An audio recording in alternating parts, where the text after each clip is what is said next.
7장에 7장을 우리가 삽입구, 막간이라고 말씀드렸죠. 지난번까지 7장을 우리가 살펴보았습니다. 이어서 막간을 지나가지고 일곱째 인들 내용 중에 마지막 부분인 일곱째 인을 떼실 때에 무슨 일이 일어나는가에 대해서 오늘은 살펴보도록 하겠습니다. 이 8장부터 11장에 걸쳐서 그 일곱째 인을 떼고 난 이후에 바로 이어서 일곱 나팔 심판이 이어집니다. 그게 8장부터 11장까지 이어지는데 여기에도 막간, 삽입구가 또 들어갑니다. 요게 이번에는 10장과 11장 14절까지 막간이 이어집니다. 아주 유명한 또 말씀드리죠. 요한과 작은 두루마리, 그 다음에 두 증인에 대한 내용이 여기에 삽입구로 들어가 있는 단락을 우리가 이제 또 볼 겁니다. 이게 일곱 나팔장인데 그것을 여는 역할을 하는 게 오늘 본문입니다. 우리가 일곱 인 심판이라는데 일곱 번째 인을 떼는 내용도 그러면 심판의 내용이 담겨 있어야 되지 않느냐, 뭐 그런 것들을 우리가 살펴보는 거죠. 그러면서 일곱 나팔장으로 넘어가는 그런 과정에 있다는 얘기입니다. 그걸 이제 우리가 염두에 두고 지금 8장부터 11장까지가 앞으로 우리가 살펴볼 일곱 나팔 심판의 내용이다. 그 앞부분이 8장 1절부터 5절까지가 일곱 인을 떼실 때 일어나는 현상이다. 근데 요것만 보는 게 아니고 다음 심판, 일곱 나팔 심판을 여는 역할을 하는 그러한 심판의 내용입니다. 1절을 보시면은 이 1절은 우리가 6장 1절부터 이어져 오고 있는 일곱 인 심판의 결론 부분에 해당됩니다. 동시에 이 나팔 심판을 여는 서론 역할, 나팔 심판의 서론으로 넘어가기 위한 전환 구절 역할을 하는 게 8장 1절입니다. 그리고 독특한 표현이 나오는 겁니다. 이 구절에만. 그게 이제 어린 양이 일곱 번째 인을 뗍니다. 지금 일곱 인 심판은 인을 떼시는 분은 어린 양입니다. 근데 일곱 나팔로 넘어가면은 일곱 나팔을 부는 자들은 누구라고요? 어린 양이 아니고 천사들입니다. 다릅니다. 일곱 인을 떼시는 분은 어린 양이고 예수 그리스도고 일곱 나팔 심판을 여는 역할을 하는 각 나팔 첫 번째, 두 번째, 셋째 이 나팔을 부는 자들은 일곱 천사들이 분다 이 말입니다. 역할이 다르고 하는 자들이 다르다는 얘기입니다. 그걸 일단 염두에 두십시오. 7중에 세 가지 심판이 있겠죠. 인심판, 나팔 심판, 대접 심판. 그걸 전부 다 어린 양이 하는 게 아니고 어린 양이 인을 떼는 거는 인 심판에 때 일곱 인을 하나씩 떼시는 거고 그 다음은 우리가 이제 다음 주부터 살펴보게 될 일곱 나팔 심판은 일곱 천사들 중에 하나씩 나팔을 불면서 심판이 진행되는 겁니다. 그거는 보는데 이 어린 양이 일곱째 인을 떼시는데 무슨 일이 벌어지느냐? 하늘이 반시간쯤 고요하게 되었다 되어 있습니다. 이 고요함, 침묵, 이거 의미가 뭐냐 이겁니다. 이 이유에 대한 견해들이 수없이 많습니다. 왜 하늘이 반시간, 우리 같으면 30분이죠. 그 하늘의 시간인데 30분이지 그건 머리인데 일단 성경에 기록이 되어 있으니까 하늘의 시간을 땅에서 알아야 될 거 아닙니까? 그러니까 반시간으로 표현을 한 겁니다. 이 반시간쯤 고요한 침묵에 대한 의미가 뭐냐? 왜 여기에만 여기 나타났느냐 이거죠. 첫째인, 둘째인, 셋째인 뗄 때 고요했습니까? 아니었다는 얘기입니다. 근데 일곱째 인을 떼시는데 왜 고요함이 반시간 동안 유지가 됐느냐? 그 견해는 제가 여기서 전부 다 말씀을 드릴 수는 없습니다. 이 다음 내용이 이 3절부터 내용이 뭐냐면 기도와 관련되어 있는 내용이라서 아마도 하나님의 백성들의 기도를 들을 수 있게 하기 위해서 잠시 침묵이 있었지 않느냐. 뭐 이런 얘기도 하고요. 계시가 그냥 잠시 중단됐다. 뭐 이런 표현. 아니면 좀 더 그럴싸한 거는 이 하늘의 무리들이 이 사건들이 일어나기를 기다릴 때, 사건은 누가 일으킨다? 하나님께서 일으키신 거죠. 지금은 무슨 사건이죠? 심판에 대한 내용이죠. 이거 일어나기 전에 하늘의 무리들이 갖는 경외심, 두려움, 이겁니다. 막 땅에 임할 이 심판을 더욱더 극적인 의미를 담겨주는 그런 잠시 쉼, 이런 것으로 해석하기도 합니다. 그런데 이 모든 다양한 견해들이 10가지 이상 학자들이 제시를 합니다. 그러니 요한계시록을 우리가 알아가는데 힘든 게 그런 겁니다. 다른 성경에 비해서 해석이 너무나 다양하다는 얘기입니다. 요한계시록을 해석하는 데 있어서 사람마다 너무나 다양하게 해석을 해낸다는 얘기죠. 이단들도 끼어들어가지고 엉뚱하게 해석을 하지만은 그거는 제껴놓고라도 성경의 신앙을 가지고 있는 자들이 해석을 하는 데 있어서도 너무나 다양한 해석들을 하는 겁니다. 방금 난 서너 가지만 말씀드린데 그럴싸하다는 얘기입니다. 그런데 저는 이 의미를 뭐라고 말씀을 드리고 싶냐면 한마디로 새로운 심판을 위한 호흡 가다듬기다. 이렇게 말씀을 드릴 수 있습니다. 제 생각이니까 그러려니 하고 받아들일 수도 있겠고요. 조금 더 풀어서 설명하면은 곧 또 심판이 임해지는 거죠. 7째 심판이 진행될 것이고 이 임박한 하나님의 심판에 대한 기다림의 시간이라고 볼 수 있겠습니다. 그것에 대한 그 이유가 뭐냐면은 하나는 곧 임하게 될 하나님의 심판을 숨죽이면서 기대하는 거다는 얘기입니다. 그 다음에 이어 나오는 3절부터 이것과 연결해가지고 이게 이제 다른 데서도 보면 5장 8절, 6장 9절로 11절, 7장 3, 4절 같은 데 보시면은 향과 성도들의 기도가 하나님께 드려질 때 하늘에 의식적인 침묵이 있었지 않느냐 이렇게 생각을 하는 겁니다. 경배 드림에 있어서 침묵 이런 정도 생각을 해볼 수 있지 않겠느냐. 그래서 이것은 이제 곧 땅에 임할 심판을 더욱 인상 깊게 만들어주는 어떻게 보면 극적인 침묵의 시간일 수 있습니다. 이 정도 생각을 하고 다음 구절로 넘어가겠습니다. 2절에 보시면은 7 나팔을 받는 7 천사에 대해서 나옵니다. 제가 요한계시록 이 강해를 하는 것은 제가 완벽하게 알고 있는 게 아니잖아요.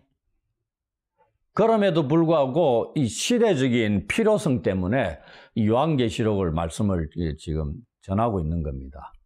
그러다 보니 요한계시록의 모든 내용을 완벽하게 전하는 그런 실력도 안 되지만은 그런 것보다는 요한계시록의 내용이 어떠한 의미들을 담고 있고 우리 오늘날 교회들에게 이 메시지 말씀들이 어떠한 영향력을 끼치고 있느냐 이런 부분들을 염두에 두고 전달하는 거니까 세세하게 신학적인 논쟁이 있는 것들이라든지 그 다음에 정확하게 이단적인 사상 이런 것들은 명확하게 알려주는 것이지만은 그게 아니고 그런 경우에 있어서는 모든 부분을 다 자세하게 해석하는 것보다는 우리에게 필요한 부분들을 집중적으로 말씀을 드리는 것이고 그리고 공통된 견해들은 명확하게 말씀을 드리는 거죠. 그러면서 이 말씀들을 한번 요한계시록 전체를 한번 우리가 살펴보는 그러한 목적을 가지고 보는 것이 낫지 않느냐 이런 생각이 듭니다. 여기에 7 나팔을 받는 7 천사 내용인데요.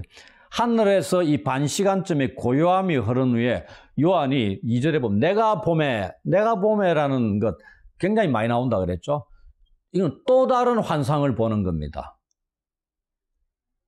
이제 이전 거와 다르게 이번에는 어떠한 것을 보냐면은 하나님 앞에 서 있는 7 천사가 7 나팔을 받는 장면이 나옵니다. 이건 요한이 직접 본 겁니다.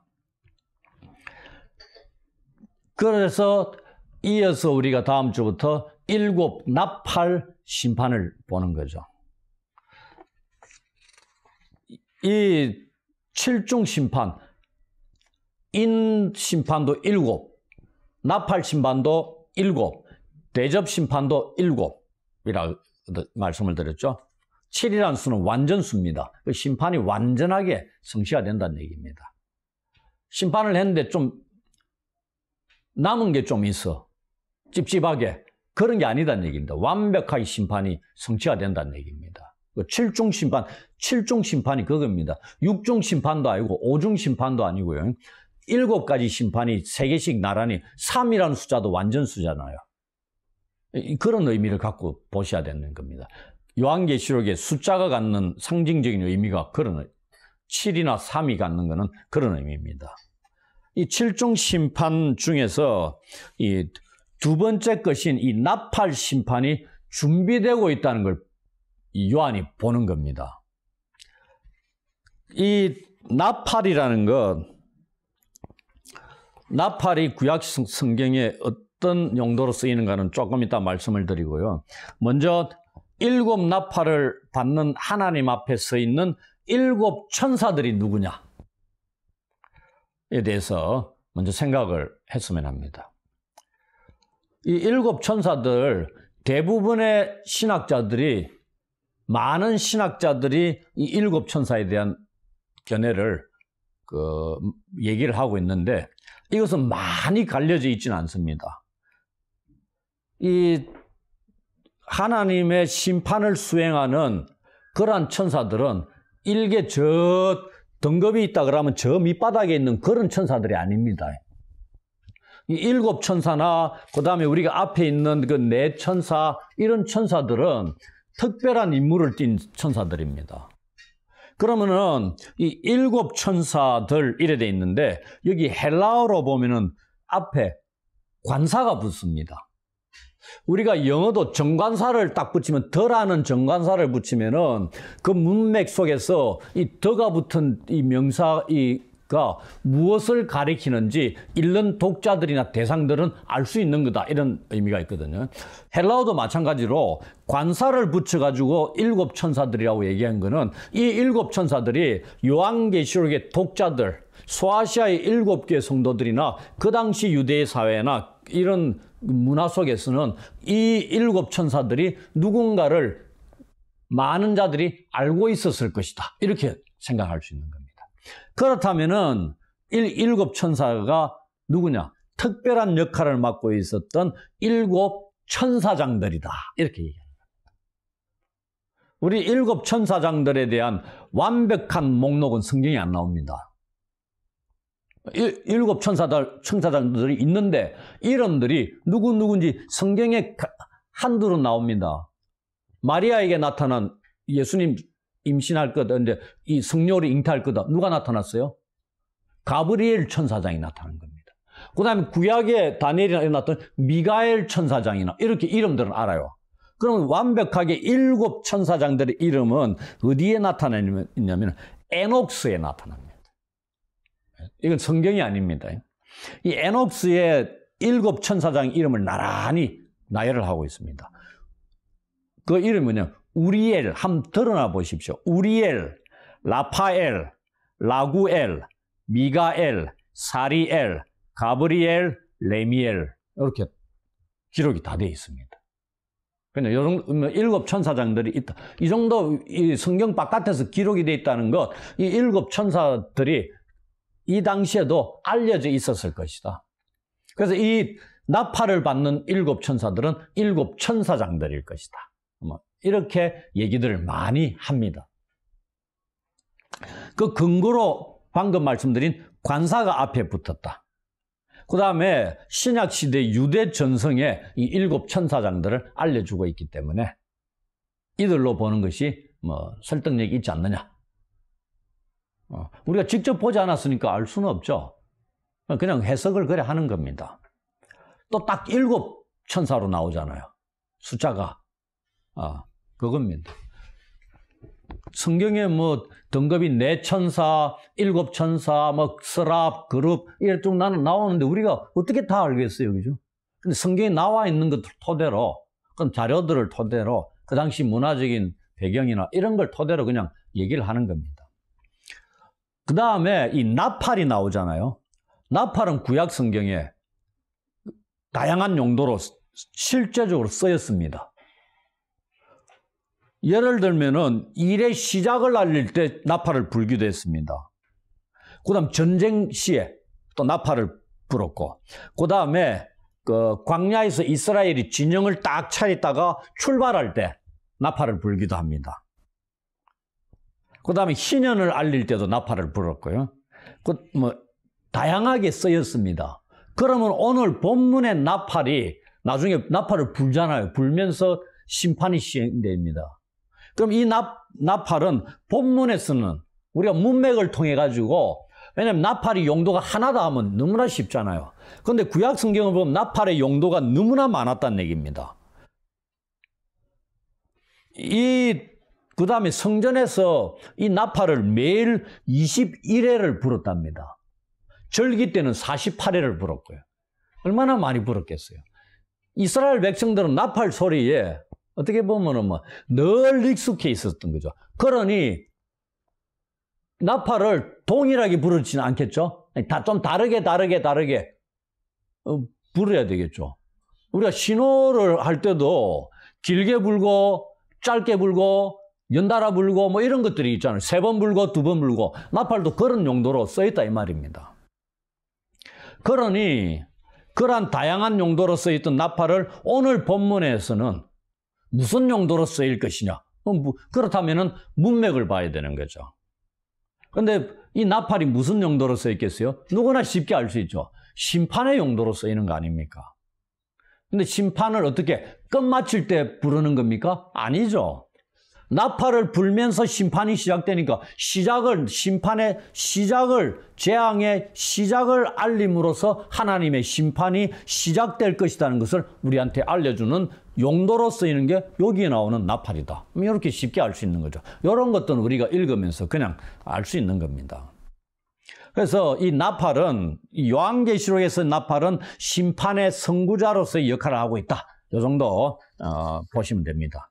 그 다음에 3절, 4절에 보시면은 금 향로를 갖고 있는 천사가 나옵니다. 여기는 또 다른 천사, 이렇게 얘기하죠. 7 천사 아닙니다.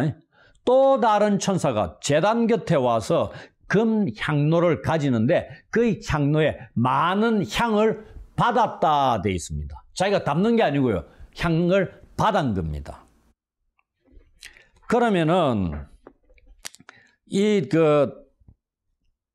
제단은 어디냐? 제단은 요한계시록 앞부분에도 나왔습니다. 6장 9절 보면은 제단 아래에 순교자들이 탄원하는 소리가 나왔죠. 그 제단입니다. 그때 제가 뭐라고 설명드리냐면, 이거는 성막 구조를 보면은 성막 입구에 딱 들어가면은 뭐가 있어요? 노추로 만든 번제단이 있습니다. 그 다음에 성소에 딱 들어가게 되면 뭐가 있냐? 분향제단이 있습니다. 분향단이 있습니다. 향을 피우는. 여기서 말하는 제단은 분향단입니다. 성소 안에, 지성소 들어가기 직전 천막되어 있는 거기에 있는 겁니다. 그래서 우리가 그렇게 말씀을 드렸거든요. 분향단이다. 이렇게 보시면 됩니다. 그런데 제단 곁에 서 있는 다른 천사가 금 향로를 가졌습니다. 그럼 향로는 뭐냐? 당연히 거기에 있는 거겠죠? 예. 이거는 노시나 금으로 만든 겁니다. 그리고 이 덮개가 없는 그릇입니다. 왜 덮개가 없겠어요? 향을 하는데 하나님께 향결은 향을 드리는데 덮개로 싹 덮어버리면 어떻게 되겠어요? 안 되잖아요. 그래서 덮개가 없는 겁니다. 그런 그릇으로, 그 다음에 여기에 또 원래 뭐가 담겨 있냐면은 불이 담겨 있습니다. 불. 어마무시한 불은 아니겠죠. 향로에 지성소 안에 있는데 불을 뭐 활활 타오르게 하면 다 타버리면 안 되잖아요. 그게 이 불을 옮기기 위한 그릇이었습니다. 그리고 제물을 만드는 이 번제단에 불을 담아서 분향단 위에 놓고 향을 피우는 역할을 했던 게 여기 향로였습니다. 여기에 성소에는 누가 들어갈 수 있어요? 제사장이 들어갈 수 있습니다. 지성소는 대제사장이 들어가고요. 그 제사장이 분향단 위에 올려진 그 향로 앞에서 매일 향을 피우고 기도하였습니다. 그러므로 이 금향로를 가지고 제단에 서 있는 이 다른 천사의 모습을 통해서 우리는 어떤 이미지를 떠올릴 수 있어요? 천사들의 제사장적 기능을 하고 있는 이미지를 떠올릴 수 있습니다. 오늘 본문에도 그러죠. 이 천사가 기도를 함께 가지고 하나님 제단 앞으로 올라갑니다. 이 다른 천사가 금향로에 많은 향을 받은 이유가 뭐겠습니까? 우리가 이 계시록 5장 8절을 보시면 향은 뭐라고 돼 있어요? 성도의 기도들이다 이렇게 돼 있습니다. 근데 오늘 본문에는 그래 생각하면 안 됩니다. 기도 따로 있고 향도 따로 있습니다. 성경을 이런 부분에서는 세밀하게 보셔야 됩니다. 향은 그냥 대놓고 기도구나 이런 게 아니고 5장 8절에서는 기도다고 성경에 그냥 기록이 돼 있잖아요. 근데 오늘 본문에는 그게 아니고 이 모든 성도의 기도와 합해서 향을 가지고 보좌 앞 금제단에 드리기 위해서 향을 받았다 이래 되어 있습니다. 향도 받고 향을 받고 모든 성도의 기도와 합해서 하나님 보좌 앞 금제단에 드리기 위해서 향을 받았다 이렇게 봐야 되는 겁니다. 그래서 이 향의 연기가 성도의 기도와 함께 천사의 손으로부터 하나님 앞으로 올려집니다. 이 천사가 누구냐? 아마 그렇게 궁금할 필요 없습니다. 어떤 자는 기도를 하나님께 드리니까 중보자 그리스도다 이렇게 보기도 합니다. 근데 여기 그리스도라고 의미할 만한 그런 건 아니고요. 그냥 우리는 여기는 그냥 천사다. 다른 천사. 그가 하는 역할이 그런 것이었다. 이렇게 보시면 됩니다. 이처럼 이 향연과 기도가 함께 올라갑니다. 이거는 성도의 기도가 하나님 앞에 향기롭게 올라가고 있음을 확정해 주는, 왜냐하면 향연이 눈에 보이는 거죠. 기도는 안 보이잖아요. 향연과 함께 올라가니까 눈에 시각적으로 보이면서 우리의 기도가 하나님께 올라가고 있구나. 향기롭게. 하나님 냄새 맡으면서 흠향한다 그러죠. 그런 걸 확정해 주는 상징적 표현이다. 이렇게 보시면 됩니다. 기도가 올라가는지 어떻게 알아요? 눈에 보이도 않는데. 이런 것으로 표현을 하고 있다. 보시면 됩니다.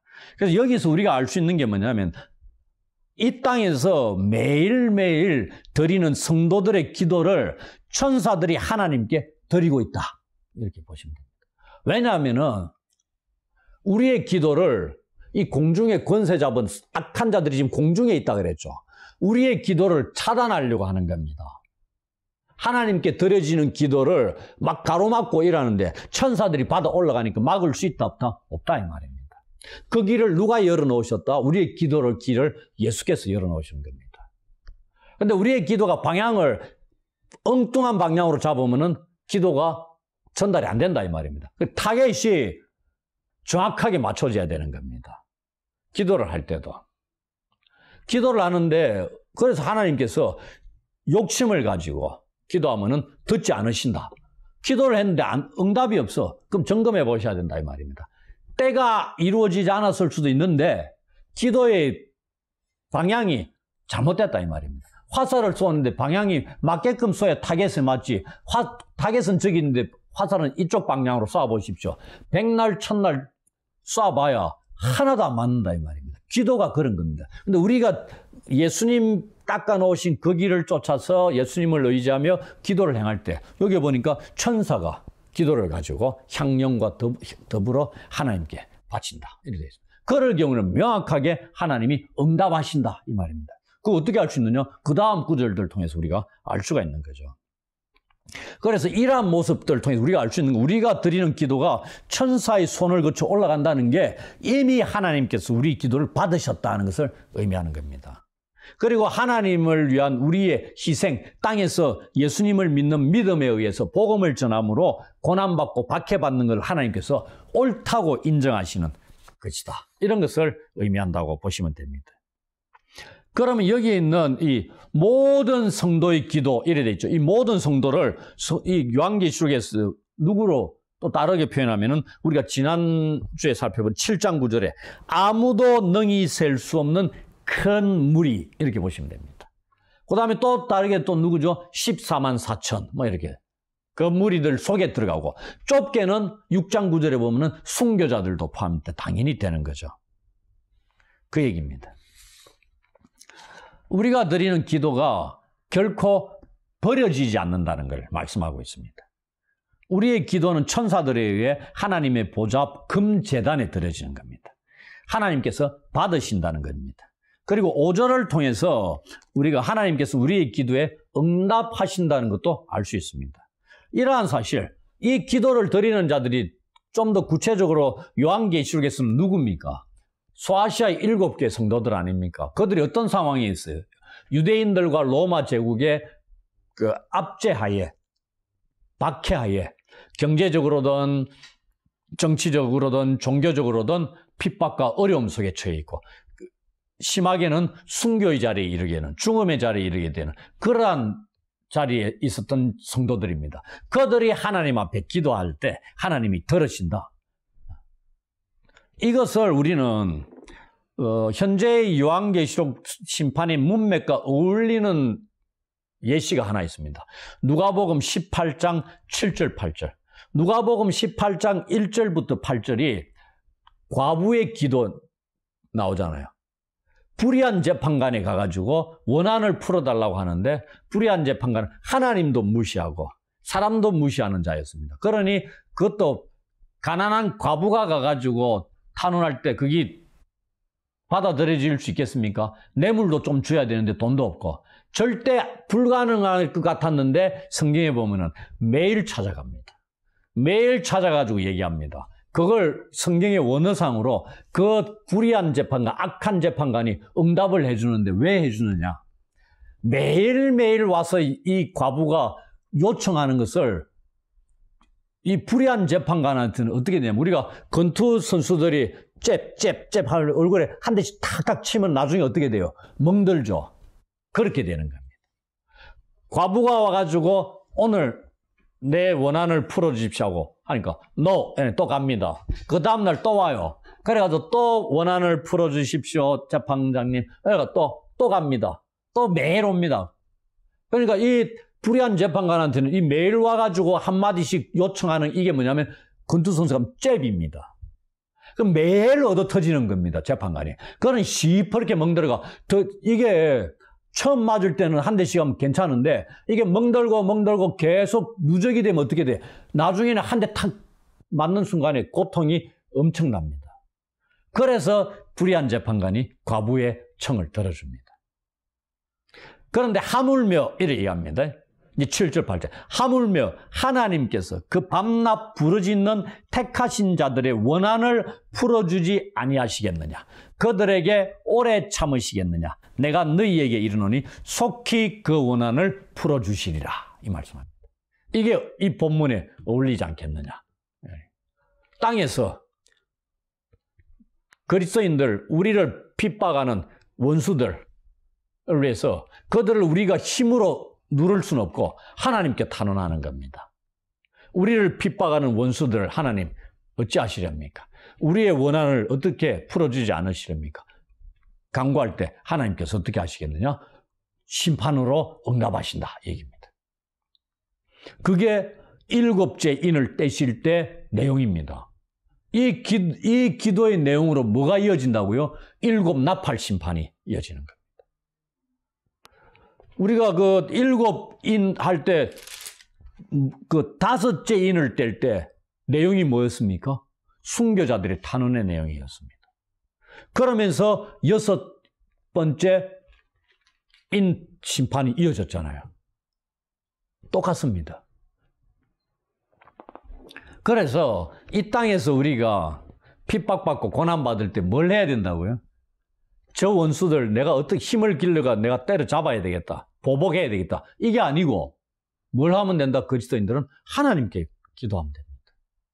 그럼 어떻게? 하나님이 갚으신다는 얘기입니다. 하나님의 능력 어떻는지 알잖아요. 우리가 그러냐면 형제들이 많은데 동생이 바깥에 나가 얻어 터지고 왔어. 그럼 누굴 데리고 가요? 형을 데리고 가잖아.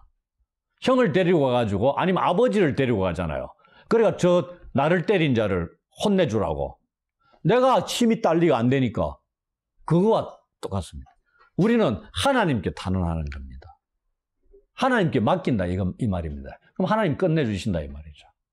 그러니 우리는 핍박과 고난 가운데 있을 때 그것에 대해서 길이 있다는 얘기입니다. 기도라는 얘기입니다. 그러면서 8장 5절에 기도에 대한 하늘의 반응 혹은 하나님의 반응이 나옵니다. 이 다른 천사가 금향로에 많은 향을 받은 후에 모든 성도의 기도와 합해서 하나님 앞으로 가져가가 드린다고 나와 있잖아요. 드린 후에 천사는 향로를 가지고 향로와 원래 그 안에 뭐가 있었다 그랬습니까? 아까 불이 있었다 그랬습니다. 불, 제단에. 그런데 지금 뭐예요? 향년을 담아가지고 기도와 더불어 하나님께 드리고 난 후에 드렸잖아요, 이제는. 그럼 향로가 비어 있을 거 아닙니까? 그걸 뭐예요? 제단에 불을 담아가지고 내려와서 땅에 쏟아버립니다. 그러니 이 불은 원래는 하나님께 드려지는 불이었는데 이번에 땅에 쏟아붓는 이 불은 뭐고? 심판의 불입니다. 그랬더니 우레와 음성과 번개와 지진이 일어났다 되어 있습니다. 이 현상은 우리가 인심판의 마지막이 이 7번째 아닙니까? 그 다음에 이어지는 게 나팔심판, 그 다음에 이어지는 게 뭐죠? 대접심판. 이 세 군데 똑같이 나옵니다. 순서는 조금 달라요. 놀랍지 않습니까? 이걸 부을 때 인심판은 8장 5절에 나팔심판은 11장 19절에 나오는데 큰 우박이 이 네 가지에 추가가 됩니다. 그 다음에 16장 18절에 대접심판에도 이 네 가지 현상이 나타납니다. 4장 5절에도 나타나는데 4장 5절에는 하나님 보좌실이죠. 그 안에서 일어나는 건데 지진은 빠집니다. 하나님 보좌에서 지진이 일어나면 안 되죠. 지진은 빠집니다. 이런 것들이 일어나는데 이게 하나님의 심판과 동행하는 현상입니다. 이 부분에서 우리가 불의를 당하고 있다 이 말입니다. 하나님의 백성인데 하나님의 공의를 요청하는 거잖아요. 죄에 대해서 하나님이 심판을 요청하는 거잖아요. 공의를 요청하는 성도들의 기도가 하나님 앞에 이르러 하나님이 응답하시는 게 뭘로 이루어진다? 하나님의 백성들을 핍박하고 괴롭히고 어렵게 만들고 고통을 가하는 자들에게 심판으로 응답하신다는 것을 보여주고 있습니다. 하나님은 자기 백성들에게 자신이 그들의 기도를 듣고 있고 비록 그들의 시간이 아니라 왜냐하면 하나님은 오늘 이루어 주십시오 한다고 오늘 당장 이루어지고 내일 이루어 주십시오 하고 내 뜻대로 막 이루어지는 게 아니고 시간은 하나님의 시간입니다. 하나님의 때에 맞춰 응답을 해주신다는 얘기입니다. 그런데 응답은 해주신다는 얘기죠. 그러한 분임을 알려주고 있습니다. 이 구절의 핵심이 뭐냐면은 이후의 장들에 계속 진행될 이 불같은 하나님의 심판이 하나님의 백성들의 기도에 대한 하나님의 응답이라는 걸 알려주고 있습니다. 또한 하나님을 따르는 자들이 그동안 겪은 모든 고난과 어려움에 대해서 하나님이 옳다고 인정해 주시는 것이다 하는 것입니다. 그것을 말씀하고 있습니다. 그래서 이제 우리는 이제 마무리를 하자면은 이 기도, 성도들의 모든 성도의 기도는 우리에게 하나님 앞에서 우리가 당하는 어떠한 아픔이나 고통도 하나님께 아뢰올 수 있다는 것.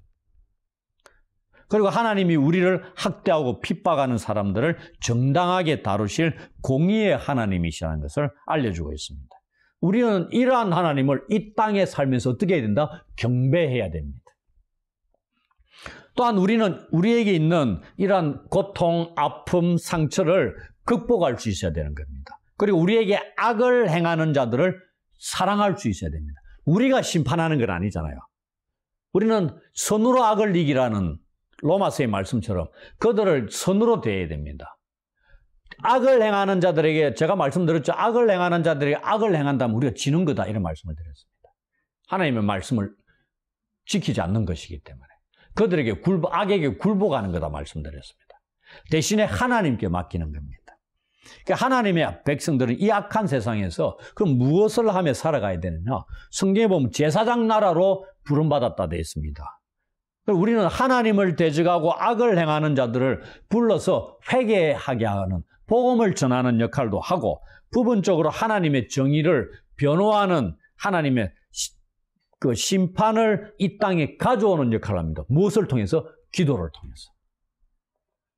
성도들은 자신들의 기도를 통해서 이 악한 세상을 대적할 수 있어야 됩니다. 성도가 기도한 결과로 무슨 일이 일어났죠? 회개하기를 거부하는 자들에게는 하나님의 공의로운 심판이 임합니다. 얼마나 놀라운 거예요. 공의로운 심판은 정확하게 성취가 됩니다. 잘못 실행될 일이 있어요, 없어요? 없습니다. 오늘날 세상에서는 심판이나 판단이 잘못 실행되고 억울한 옥살이하는 사람도 있습니다. 그러나 하나님의 심판은 공의롭기 때문에 잘못될 수가 없어요. 악을 행하는 자들에게 그대로 심판합니다. 우리는 본문에서 기도의 놀라운 힘을 깨달아야 합니다. 기도는 세계를 움직이는 진정한 힘을 지니는 겁니다. 왜? 하나님이 일하시기 때문입니다. 성도들의 기도는 이 세상 그 어떤 세력보다 강합니다. 이것이 하나님의 불이 되어서 땅에 쏟아 부어짐으로 악을 심판하는 겁니다. 그러니 이 세상에 만연한 악한 세력들, 악을 행하는 자들에 대해서 하나님은 심판하십니다. 우리는 기도하는 거고요. 세상과 우리를 공격하고 대적하는 악한 세력들을 두려워할 필요가 없습니다. 우리는 늘 깨어 기도하는 일에 열심히 해야 됩니다. 이것을 명심하시기를 바랍니다.